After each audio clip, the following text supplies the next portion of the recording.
Good morning, my dear friends and my dear students. Welcome back to my dear chemistry classes. और बच्चों, पिछले कई दिनों से हम लोग केमिकल काइनेटिक्स पढ़ रहे हैं। हमारे केमिकल काइनेटिक्स का टॉपिक है रेट ऑफ रिएक्शन। हम लोग रेट ऑफ रिएक्शन को फिर से डिफाइन करेंगे और डिफाइन करने के बाद इसी को समझने का पूरा प्रयास करेंगे। बच्चों, एक बार फिर से जरा इसका फार्मूला देखिए। Rate or velocity of the reaction, rate of reaction कहिए या वेलोसिटी ऑफ रिएक्शन कहिए, बात एक ही हो गई। Rate or velocity of the reaction is equal to change in concentration of any of the reactants और प्रोडक्ट्स। बच्चों, यहाँ पर मैंने एक नया वर्ड इंट्रोड्यूस कर दिया है जो कि कल के फॉर्मूले में नहीं था। एनी ऑफ द, ये नया वर्ड है, इसमें फोकस करेंगे आप लोग। एनी ऑफ द, इसको केवल समझेंगे, मैं इसको हटा दे रहा हूं, नहीं तो आप इसका कुछ और मतलब समझ जाएंगे। तो change in concentration of any of the reactants और products in a given time interval.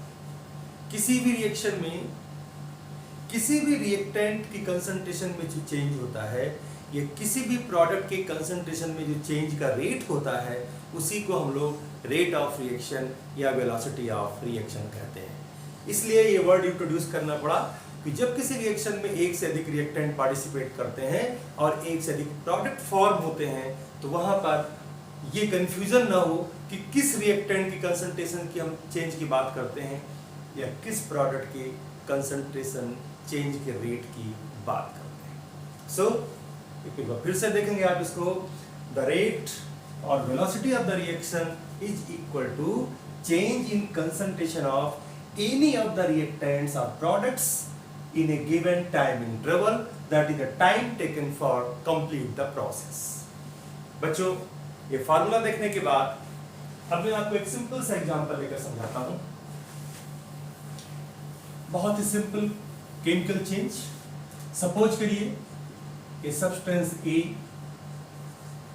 is converting into a substance B। Now the substance A is reactant and substance B is product। substance A is reactant। जैसे जैसे time आगे बढ़ेगा, जैसे जैसे reaction proceed करेगा, वैसे वैसे A की कंसंट्रेशन में कमी आएगी, कंसंट्रेशन में डिक्रीज होगा, और B की कंसंट्रेशन में वृद्धि होगी, यानी B की कंसंट्रेशन इंक्रीज करेगी। तो बच्चों, इसके लिए हम सिंपली लिख सकते हैं rate of reaction equal to rate of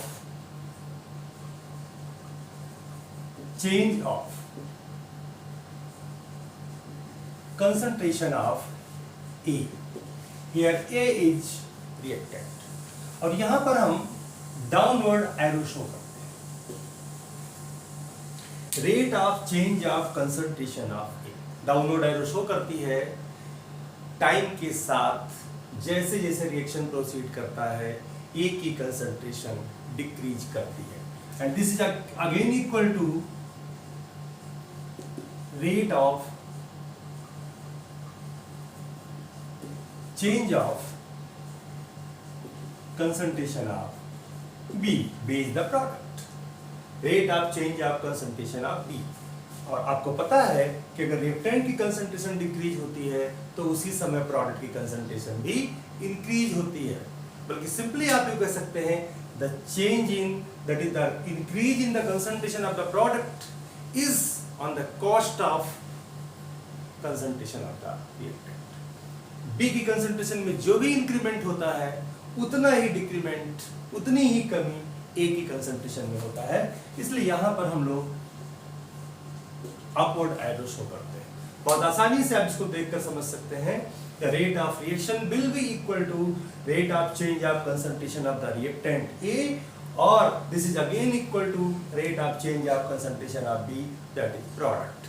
आप इसको दूसरी भाषा में भी कह सकते हैं कि rate of change of concentration of A, that is decrease in the concentration of A, and rate of change of concentration of B, that is increase in the concentration of B। बच्चों, एक other दूसरी language में अगर हम इसको कहें, बहुत simple भाषा में अगर हम बात करें, जैसे से रिएक्शन प्रोसीड करता है, जैसे से टाइम बीतता है, ए डिसअपियर होता है। डिसअपियर होना मतलब गायब होना, विलुप्त होना, कम हो जाना, और जितना ए कम होता है उतना ही बी बढ़ जाता है। So again it can be written as rate of disappearance of A equal to rate of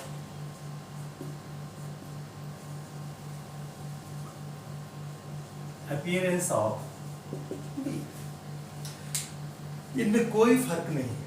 rate of change of concentration of B sorry A, it means rate of disappearance of, and rate of change of concentration of B it means rate of appearance of B। जिस rate से A disappear होता है उसी rate से B appear होता है, खासकर तब जबकि दोनों के स्टोइचियोमेट्रिक कोफिशिएंट सेम हो।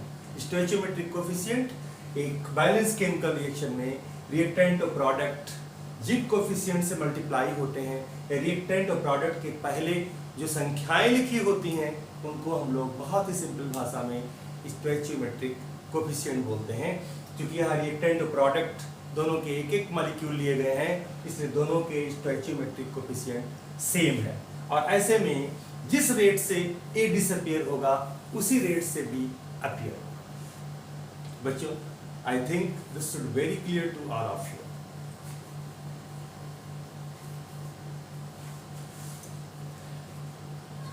बच्चों, कल की वीडियो में लास्ट हमने बताया आपको कि रेट ऑफ रिएक्शन को हम लोग दो भागों में डिवाइड करते हैं। रेट ऑफ रिएक्शन दो तरीके से डिफाइन कर सकते हैं, एक होता है एवरेज रेट ऑफ रिएक्शन और दूसरा होता है इंस्टेंटेनियस रेट ऑफ रिएक्शन। तो सबसे पहले हम लोग बात करते हैं average rate of reaction.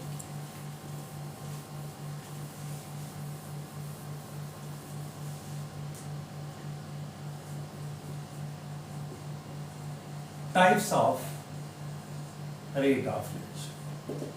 Number 1, average rate of reaction.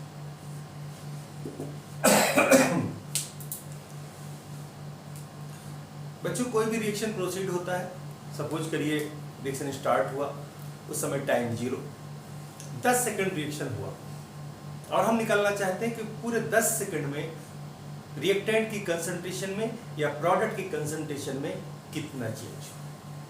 तो जब भी हम एक डेफिनेट टाइम इंटरवल में रिएक्टेंट या प्रोडक्ट की कंसंट्रेशन में चेंज को डिस्क्राइब करते हैं, तो ऐसे में जो रेट ऑफ रिएक्शन निकलता है उसको हम लोग कहते हैं एवरेज रेट ऑफ रिएक्शन, औसत अभिक्रिया की दर। और दूसरा वर्ड जो आता है बच्चों, इंस्टेंटेनियस।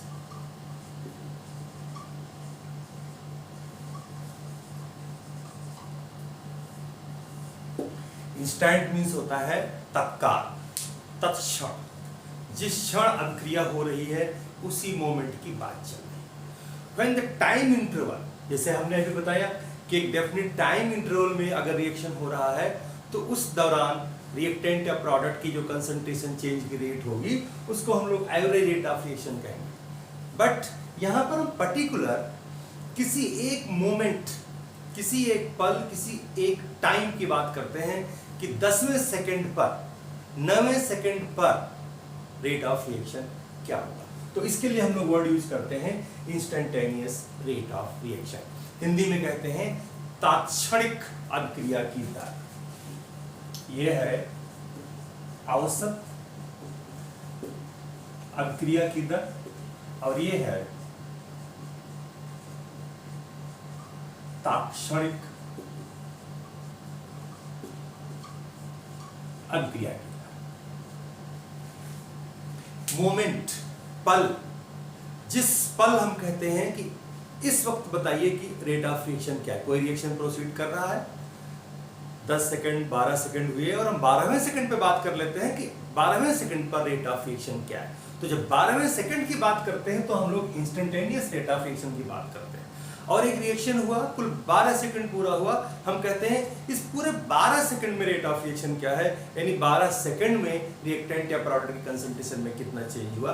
तो वहां पर हम लोग एवरेज या औसत अभिक्रिया की दर की बात करते हैं। अब बच्चों हम दोनों करके एक एक मैथमेटिकली डिस्क्राइब करेंगे।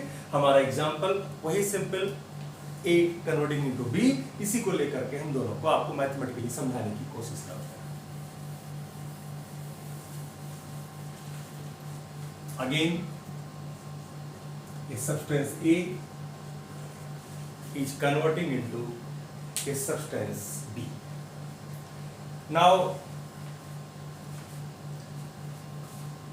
रिएक्शन प्रोसीड होगा, A डिसअपियर होगा, B फॉर्म होगा, A डिसअपियर होगा, B अपीयर होगा। So rate of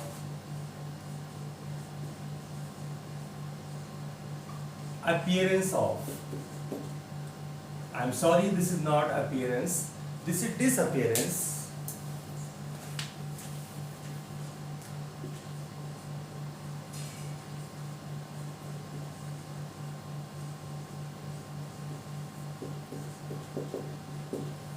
rate of disappearance of A।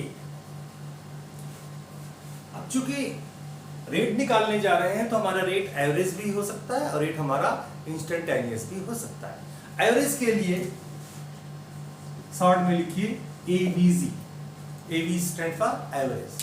So average rate of disappearance of A equal to change in concentration of A। जब भी हम किसी भी सब्सटेंस को स्क्वायर ब्रैकेट में प्लेस कर देते हैं तो हम लोग इसको मोलर कंसंट्रेशन या केमिकल इक्विलिब्रियम की भाषा में, केमिकल इक्विलिब्रियम की लैंग्वेज में एक्टिव मास बोलते हैं। तो change in molar concentration of A कितने में कितना टाइम चेंज हुआ। आपका फार्मूला कहता है कि change in concentration of any of the reactant और product upon time interval. So change of concentration of A upon time interval delta T। बच्चों यहां पर एक बात आपको ध्यान रखना है, जैसे रिएक्शन प्रोसीड करेगा टाइम आगे बढ़ेगा, A की कंसंट्रेशन डिक्रीज करती है। So this value, actually this value, the change in concentration A with delta concentration of A, this whole value is negative in this case। इस जगह पर ये वैल्यू डिक्रीज कर रही है टाइम के साथ, इसलिए नेगेटिव है। But the rate of reaction is always a positive value. Rate of reaction कभी नेगेटिव नहीं होता है। द कंसंट्रेशन चेंज में बी नेगेटिव और पॉजिटिव। बच्चों it is very important term. The concentration change में बी नेगेटिव और positive, but the rate of reaction is always positive. तो यहां पर आपको ध्यान क्या देना है, टाइम के साथ A that is the reactant की कंसंट्रेशन में कमी हो रही है, means this value is negative value. तो रेट ऑफ रिएक्शन को पॉजिटिव करने के लिए हम यहां पर माइनस से इसको मल्टीप्लाई कर देते हैं, यानी माइनस साइन इसके साथ लगा देते हैं। बहुत सिंपली, आप ज्यादा दिमाग न लगाना चाहें, मोटा मोटा देखना चाहते हो तो यहां पर सिर्फ इसके सामने माइनस साइन शो करना है। माइनस साइन इंडिकेट करता है कि टाइम के साथ A की कंसंट्रेशन में कमी होती है। ये हुई मोटी बात। अब अगर हम माइक्रो एनालिसिस करते हैं, अंदर घुसने की बात करते हैं, ज्यादा अच्छे समझने की बात करते हैं, तो हम ये कहते हैं कि टाइम के साथ रिएक्टेंट की कंसंट्रेशन डिक्रीज कर रही है, इसलिए रिएक्टेंट का जो कंसंट्रेशन टर्म है ये नेगेटिव वैल्यू है, और जो रेट होता है वो रेट कभी भी नेगेटिव नहीं होता, इसलिए हम इसको -1 से मल्टीप्लाई करके टोटल वैल्यू को पॉजिटिव बनाए रखते हैं। अब बच्चों ये तो A की डिसअपियरेंस की रेट हो गई, और अब आती है एवरेज रेट ऑफ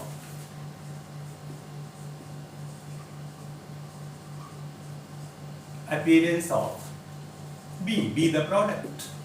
और आपको पता है कि टाइम के साथ प्रोडक्ट फॉर्म होता है, प्रोडक्ट अपीयर होता है, प्रोडक्ट की कंसंट्रेशन में इंक्रीमेंट होता है, प्रोडक्ट की कंसंट्रेशन बढ़ती है, तो change in concentration of B upon time interval, and since with time the concentration of B increases, so this sign is given as positive। इसके आगे हम माइनस लगाते हैं, इसके आगे हम प्लस लगाते हैं।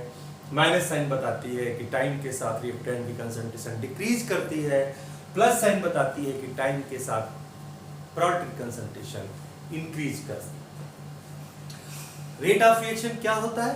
Rate of reaction is equal to rate of change of concentration of reactant और rate of change of concentration of product. Therefore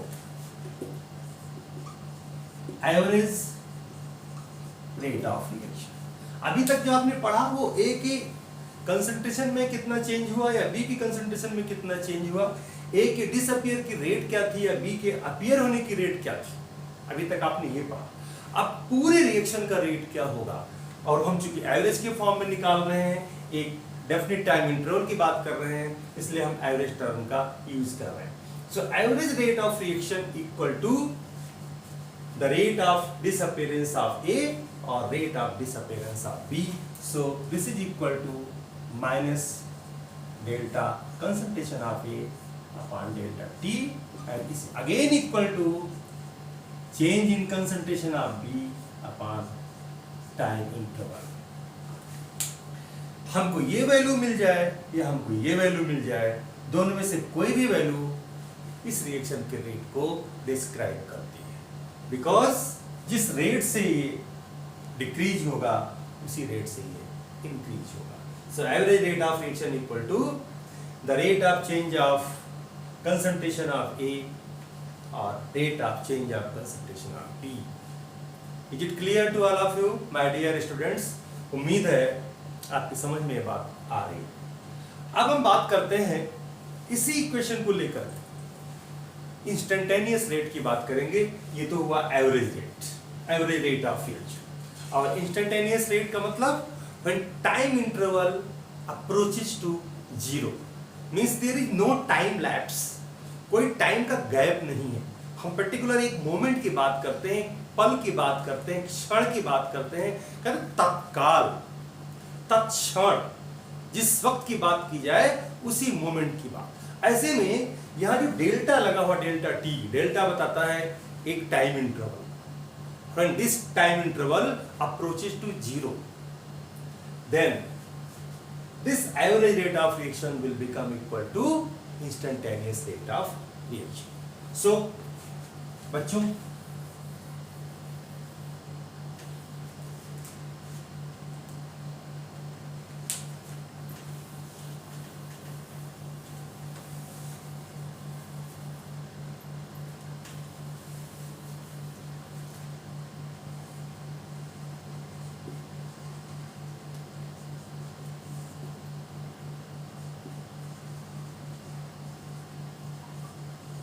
instantaneous rate of reaction equal to, अभी आपने जो एवरेज रेट ऑफ रिएक्शन लिखा है, as such expression हमको लिख लेना है, means change in concentration of A with time interval equal to change in concentration of B upon time interval. Now delta T approaches to zero.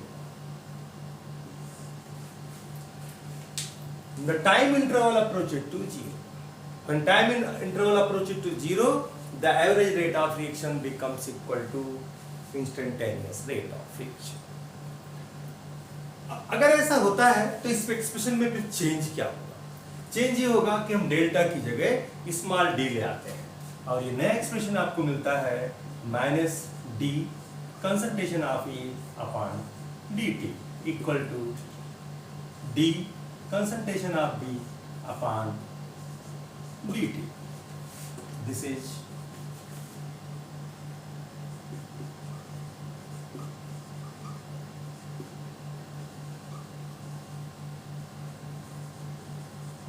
Instantaneous rate of reaction.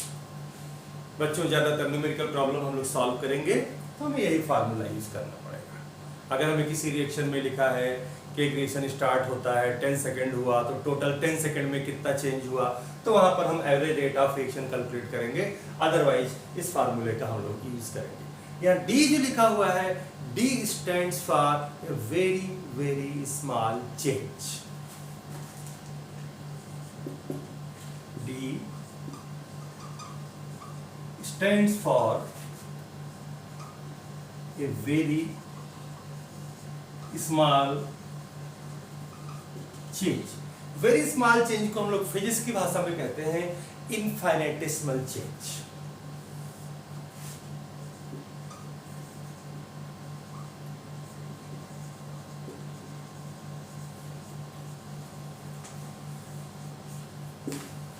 This stands for a very small change, that is infinitesimal change. So बच्चों, अब आपको average rate of reaction और instantaneous rate of reaction के बारे में पता चला। क्यों भी रिएक्शन लिखा हुआ है, उसके लिए हम उसका एक्सप्रेशन कैसे निकालेंगे। जब तक एक्सप्रेशन नहीं निकालेंगे तब तक हम न्यूमेरिकल प्रॉब्लम को सॉल्व नहीं कर पाएंगे। सो आई होप दोनों टाइप के रेट ऑफ रिएक्शन के बारे में आपको जानकारी हो गई होगी। अब हम एक एग्जांपल लेकर के आपको समझाते हैं कि कैसे इसको लिखा जाए। और ये जो आने वाला टाइम है, आने वाला टॉपिक है, ये बहुत इंपॉर्टेंट है। यहाँ पर आपको थोड़ा दिमाग लगाना पड़ेगा, क्योंकि इस केस में रिएक्टेंट प्रोडक्ट दोनों के एक एक मॉलिक्यूल यानी एक एक मोल लिए गए हैं। Means the stoichiometric coefficient of A and B are 1। अब हम ऐसे रिएक्शन को लेने जा रहे हैं जहां पर स्टोइचियोमेट्रिक कोएफिशिएंट डिफरेंट होते हैं। Means the reactant and products are different in numbers. और ऐसे रिएक्शन के लिए हम रेट ऑफ रिएक्शन कैसे निकालेंगे, उसका एक बहुत सिंपल सा तरीका है। अगर आप उसे याद कर लेंगे तो आपको ज्यादा माथापच्ची नहीं करनी पड़ेगी। बच्चों, एक पहला एग्जांपल ले सकते हैं। बहुत केमिकल काइनेटिक्स में ये इक्वेशन आपको बहुत मिलेगी।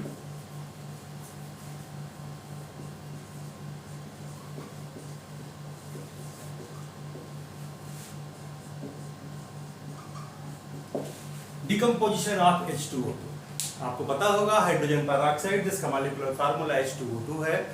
It is very unstable compound. Normal temperature पर, रफ सरफेसेस पर, कैटलिस्ट की प्रेजेंस में, मेटल्स के कांटेक्ट में आने पर ये डिकम्पोज होता रहता है।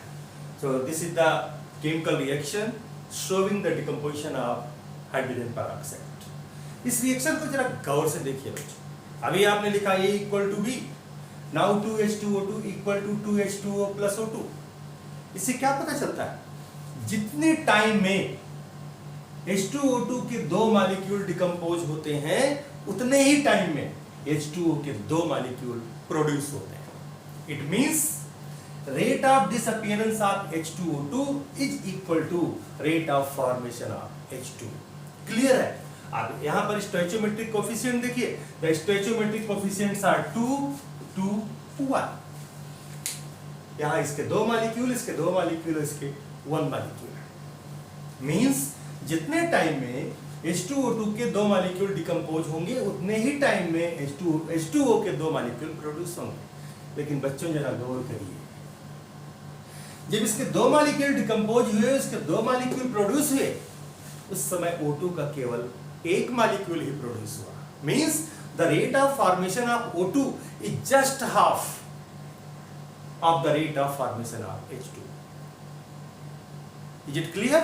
I hope it should be clear। आप यहाँ पे फिर से कंपेयर करिए, क्योंकि आपकी जो न्यूमेरिकल प्रॉब्लम्स है वो ऐसे ही आनी है। इसी टाइप के रिएक्शंस आपको मिलने वाले हैं जहां रिएक्टेंट और प्रोडक्ट के स्टोइचियोमेट्रिक कोएफिशिएंट्स वेरी करेंगे। So the time interval in which the two molecules of H2O is produced, O2 is produced in only one molecule। जितने टाइम में इसके दो मॉलिक्यूल बनेंगे उतने टाइम में O2 का केवल एक ही मॉलिक्यूल बन रहा है। मींस O2 के फॉर्मेशन की जो दर है, जो रेट है, वो H2O के फॉर्मेशन की रेट का हाफ है। ऐसे में जब हम रेट ऑफ रिएक्शन का एक्सप्रेशन लिखते हैं तो उसका बहुत अच्छा तरीका आप अगर याद रखिए, दिमाग में रखिए, तो आपको ये टैली नहीं करना पड़ेगा कि इसके दो मॉलिक्यूल डिकम्पोज हुए तो इसके दो बने, इसका एक बना। इस सब बवाल से, इस सब डिस्कशन से बचना अगर आप चाहते हैं तो उसका तरीका है कि जब रेट ऑफ रिएक्शन का एक्सप्रेशन लिखा जाए तो रिएक्टेंट और प्रोडक्ट्स की जो स्टोइचियोमेट्रिक कोएफिशिएंट्स हैं, इन स्टोइचियोमेट्रिक कोएफिशिएंट्स से ही उनके रेट ऑफ रिएक्शन के टर्म को डिवाइड कर दिया जाए। कैसे किया जाए जरा उसको देखिए। अगर बच्चों हम रेट ऑफ रिएक्शन की बात करते हैं, यहां पर हम रेट ऑफ रिएक्शन अगर लिखने जा रहे हैं तो आप ये समझ लीजिए कि हम इंस्टेंटेनियस रेट के बारे में बात कर रहे हैं। Rate of reaction equal to rate of change of concentration of either of the reactants or either of the products. So change in concentration of H2O2 that is reactant. इसको आप लिखते हो d upon dt change in concentration of H2O2 and since this is reactant with time इसकी concentration decrease हो रही है, यहाँ पर माइनस साइन पुट कर देते हैं। This is equal to, अब प्रोडक्ट की बारी आती है, d upon dt concentration of H2 that is rate of change of concentration of H2 that is rate of increment of concentration of H2 equal to, it is also product, so d upon dt on concentration of O2। इन दोनों के आगे positive sign लग रही है जबकि इसके आगे negative sign लग रही है। अब यहां पर आपको जो करना है उसको आप समझिए, 2 to 1 these are the stoichiometric coefficients of the reactants and products respectively। so 2 इसका stoichiometric coefficient 2 है। अगर हमको रेट ऑफ रिएक्शन निकालना है तो हम क्या करेंगे, 2 से इसके टर्म को डिवाइड कर देंगे, दैट इज 1/2, जो माइनस लगा था वो यहां लगा। इसके मॉलिक्यूल भी 2 बन रहे हैं तो इसके रेट ऑफ रिएक्शन को हम लोग 2 से डिवाइड कर देंगे, जैसे हाफ हो गया। और यहां पर चूंकि इसका स्टोइचोमेट्रिक कोएफिशिएंट 1 है तो 1 से डिवाइड करने का मतलब कुछ भी नहीं हुआ। So simply we can write the rate of reaction equal to minus of rate of change of concentration of H2O2 equal to half of the rate of change of concentration of H2O equal to rate of change of concentration of।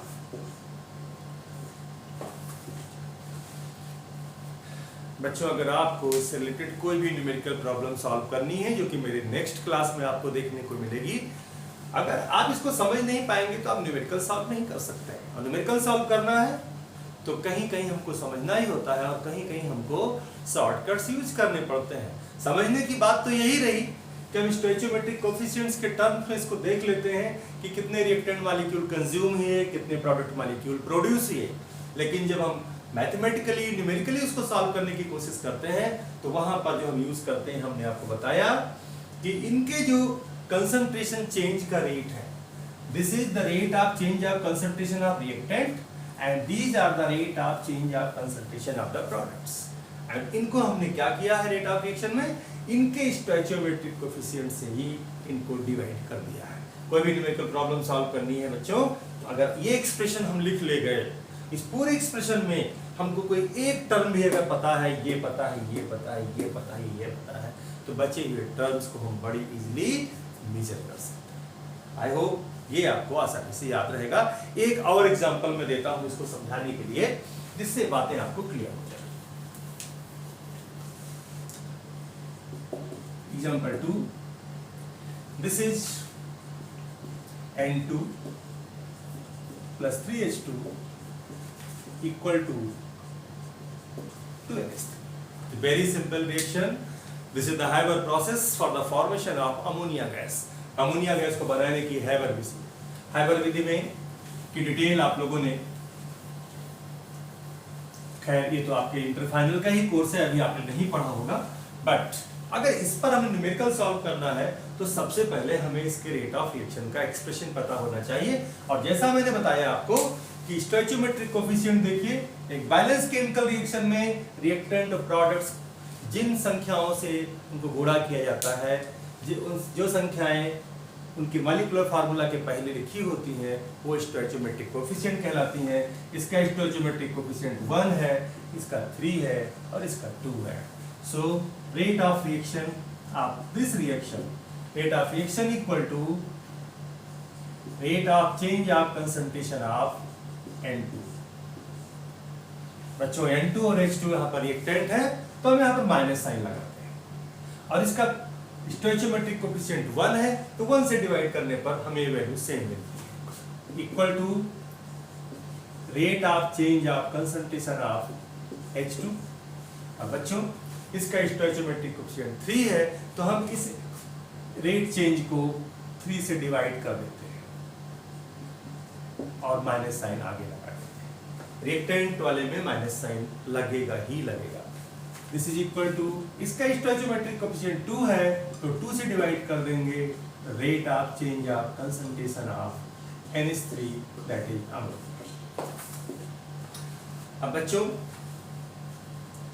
अगर आपने expression लिख लिया, यहां आपसे गलती नहीं हुई, तो 4 वैल्यू लिखी हुई है, rate of change of concentration of ammonia, rate of change of concentration of H2, rate of change of concentration of N2 and rate of reaction. इन चारों वैल्यू में से कोई एक वैल्यू अगर आपको पता है तो बची तीनों वैल्यू आप कैलकुलेट कर सकते हैं। ये तो बहुत इजी होगा। ये लिखने की आदत अगर आपको पड़ी तो आप आसानी से कर सकते हैं। लिखने की बात आई तो एक और एग्जांपल लेते हैं। N2O5 is equal to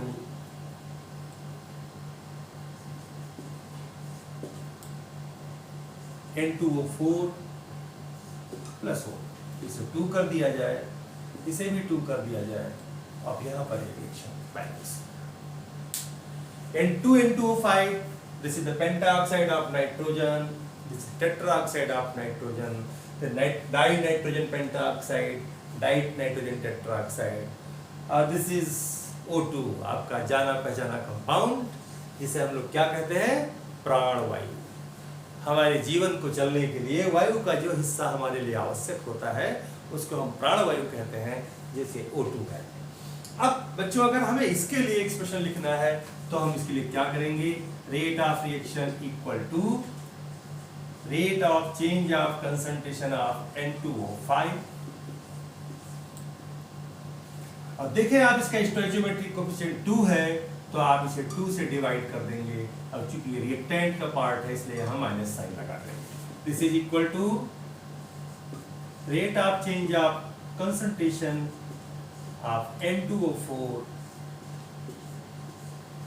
product है तो यहाँ प्लस साइन रहेगा, इसका स्टोइचोमेट्रिक कोएफिशिएंट 2 है तो हम 2 से इसको डिवाइड कर देंगे, और O2 का स्टोइचोमेट्रिक कोएफिशिएंट 1 है, 1 से डिवाइड करेंगे, इससे इस पर कोई फर्क नहीं पड़ेगा, सो d/dt।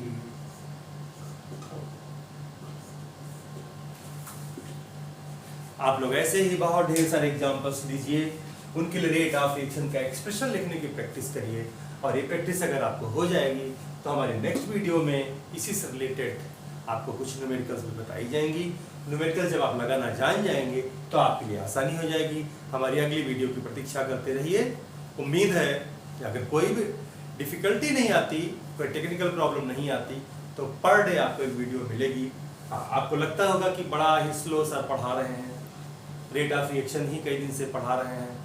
बच्चों क्या बताएं, शायद मेरी आदत है।